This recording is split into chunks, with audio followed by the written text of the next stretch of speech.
Hi everyone, my name is Jackie and thank you so much for visiting my YouTube channel. Today I want to talk to you guys about 8 different books that I have read in the last 6 months that have really blown me away. I've been a really consistent reader this year since about January, which has been great because the last couple of years I have been just really unreliable and inconsistent with my reading.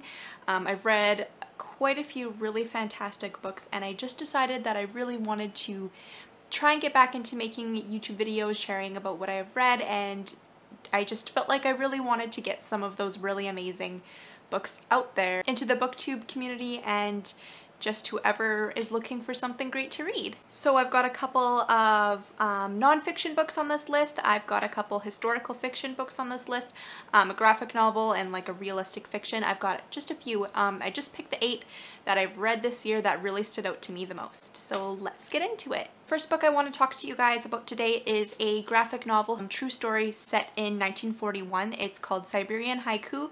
It is written by Jurge Villay, I believe is how you pronounce her name, illustrated by Lena Itagaki. And so this graphic novel is actually translated from Lithuanian. It is a really unique and just amazing story. It's a true story following the author's father's actual experience being in exile in World War II.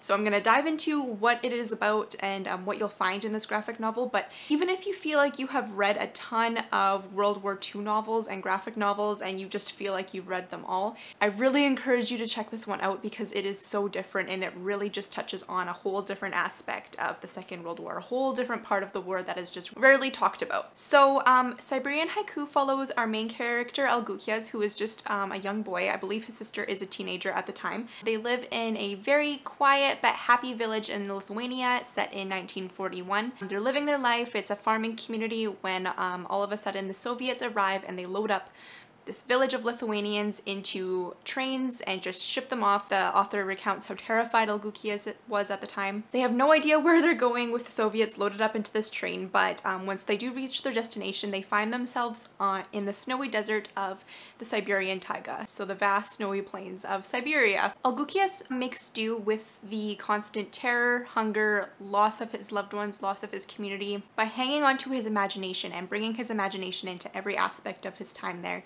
And also with a little book of Japanese haiku poems that he has with him. That's what kind of gets him through this horrible time. This book was incredibly heart-wrenching, especially when you realize that this main character, while the book has a really fictional kind of aspect to it, it really feels like a fictional story. It is a true story. It is a story that is really close to the author's heart, and you can just see that she puts her heart and soul into all of it. Anyway, it is a fantastic graphic novel. I really encourage you to check it out. I read it in like probably half an hour or an hour. It just packed a lot of punch. I actually gave this graphic novel 5 stars on Goodreads, and I just want to read to you really quickly my Goodreads review I left on this book right after I read it to kind of just drive home the point here. So this is the review. I'm reading it from my Goodreads app here on my review for Siberian Haiku.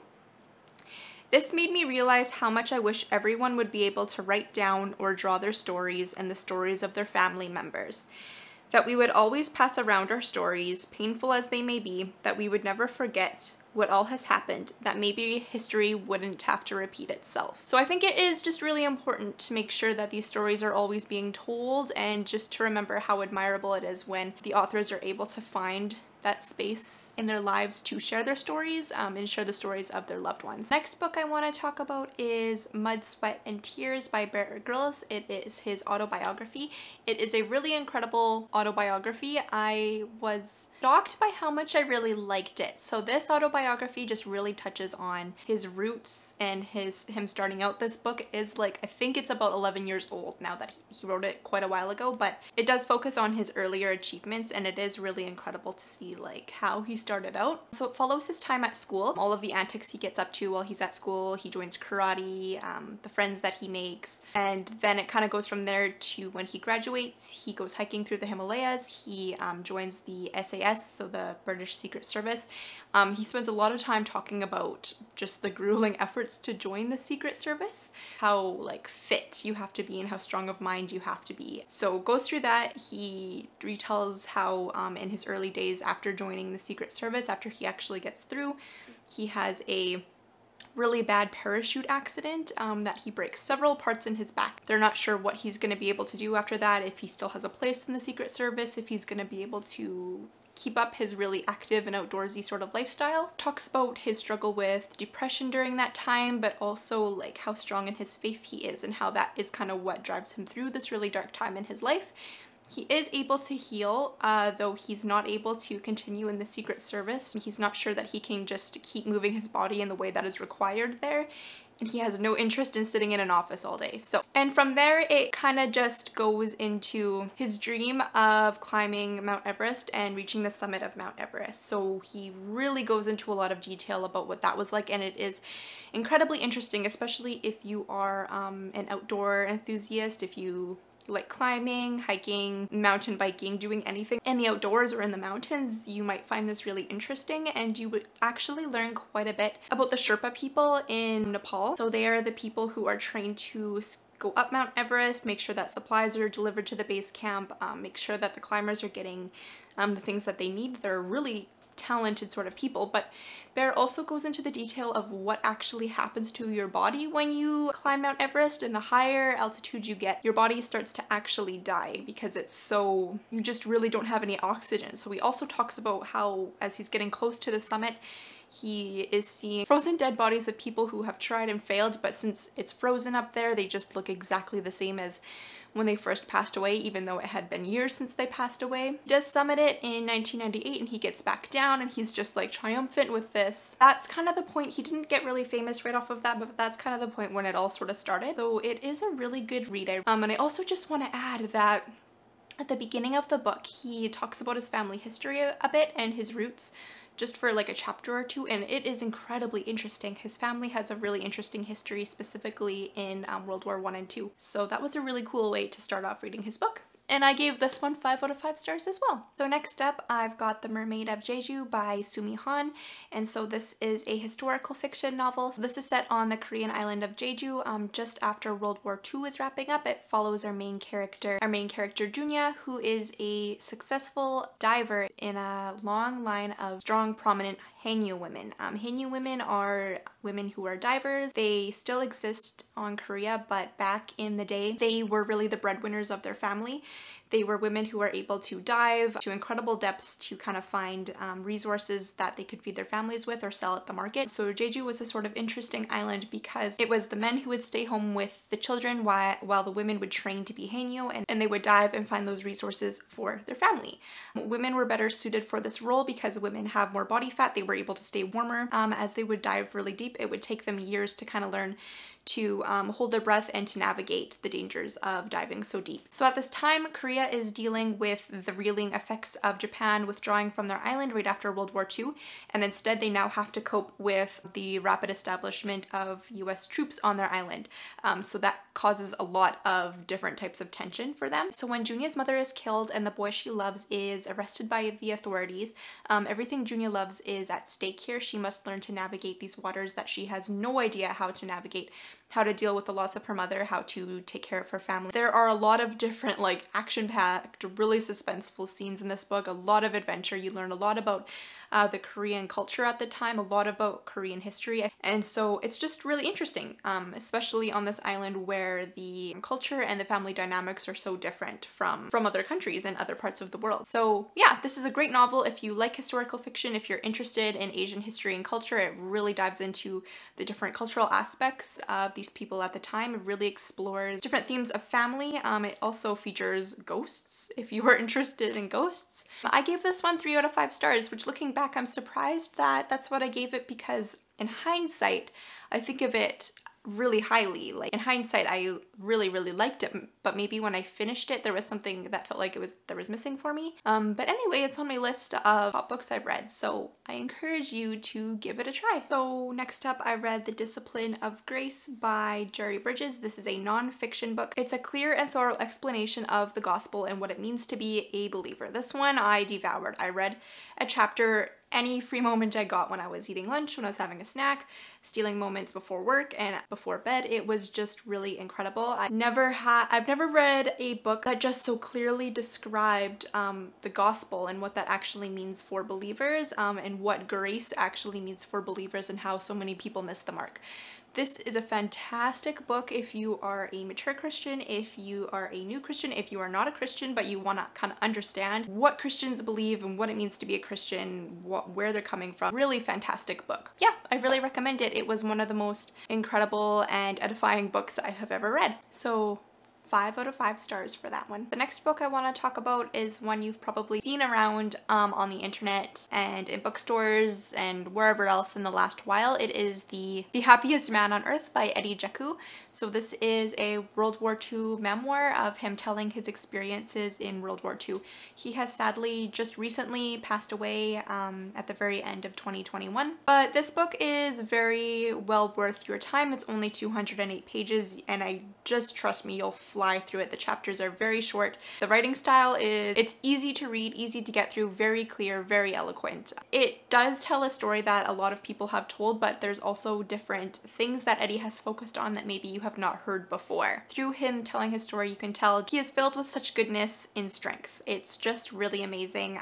Even reading through the dark moments of the book, you can just feel his goodness and his positive outlook. That hopelessness, even if it was there for a minute, it didn't last very long. He had a lot to offer to all of those around him. So Eddie was a German Jew in 1938. In 1938, at this time, he was sent away to school by his parents. He was disguised as just a German instead of a German Jew. However, and I won't say how because I don't want there to be spoilers for you, he ends up being discovered. He is arrested, beaten by the Nazis, and he's sent to various concentration camps, and eventually he ends up in Auschwitz.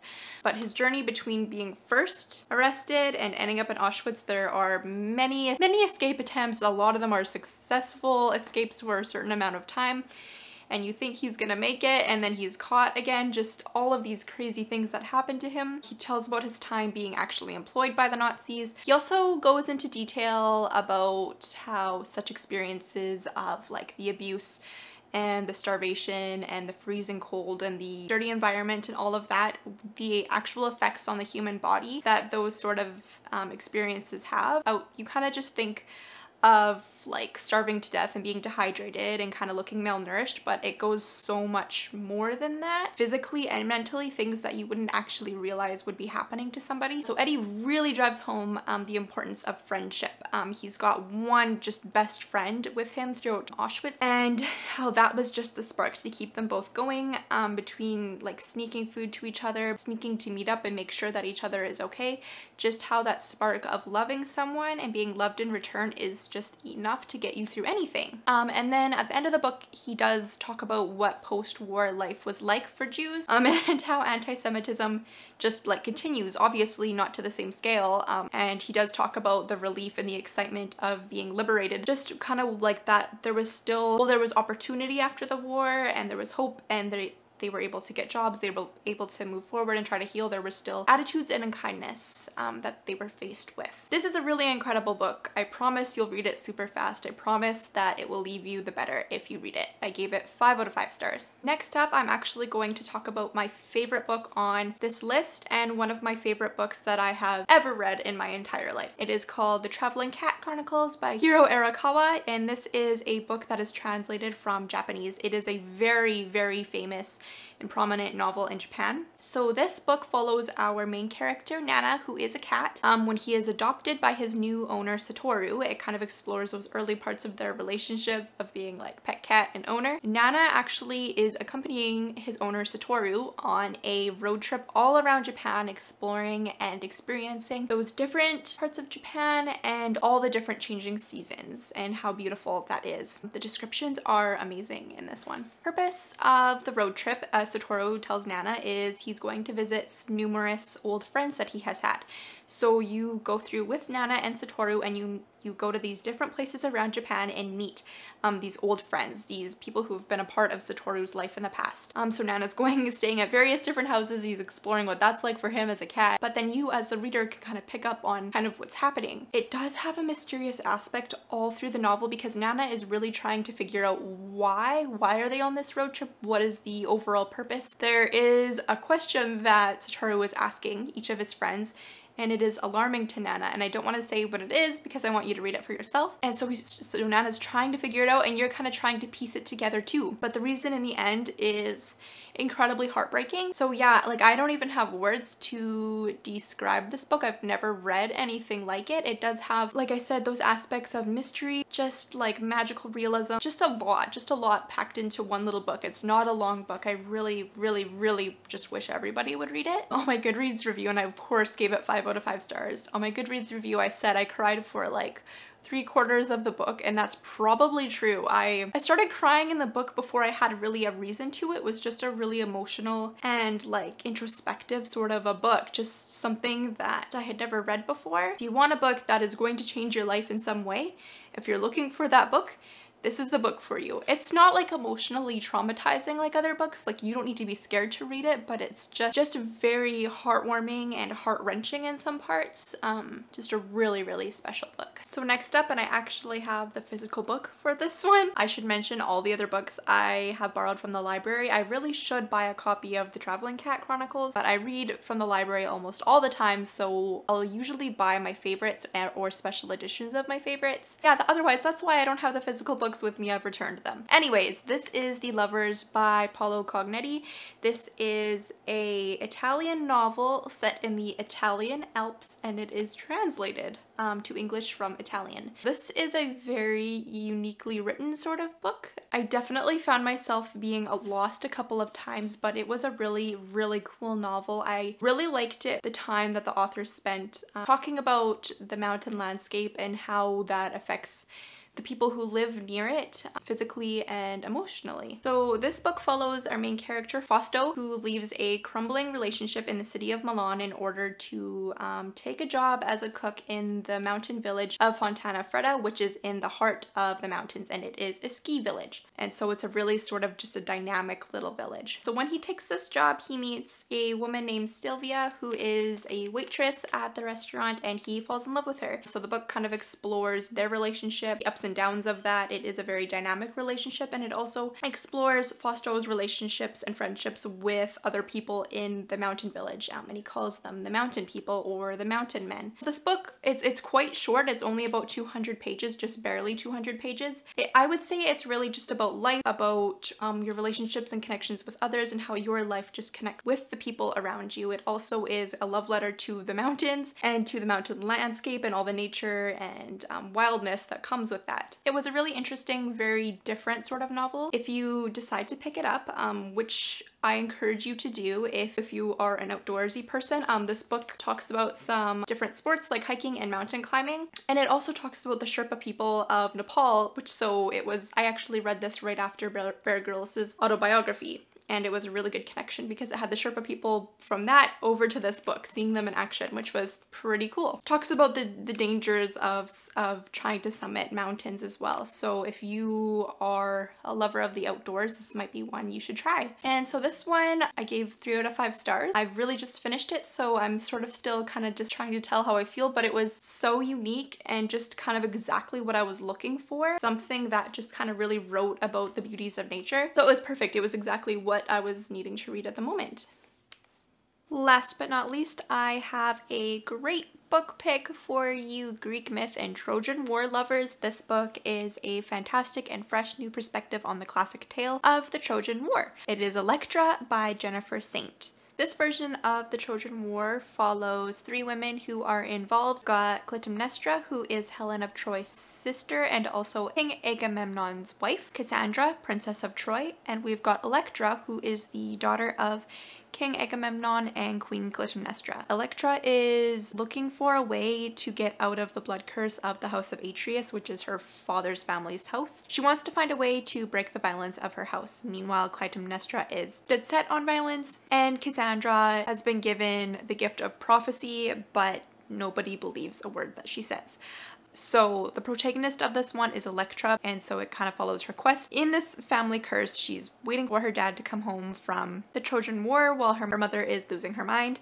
And it just kind of follows the way that those three women's stories connect and they intertwine and kind of the results of that. So if you've read many novels about the Trojan War and you're looking for something new and fresh, this is a good one to try. Or if you haven't read any books on the Trojan War, it's a good one to try. It's a really good summer read. It's just set in that hot Greek climate and it's just a good one to read by the beach. I encourage you to try that one next. Alright guys, so those are all 8 of my favorite books that I have read in 2022. There have been some other books that I have read that have been absolutely incredible as well, but these were the 8 that stood out to me the most. Thank you so much for watching. You can go ahead and check out my Goodreads anytime. You can look at my read list to see what I've all read. If you think that you might have similar reading tastes to me, I encourage you to go check it out. If you have any recommendations for me that you think I might really like, drop them in the comments below.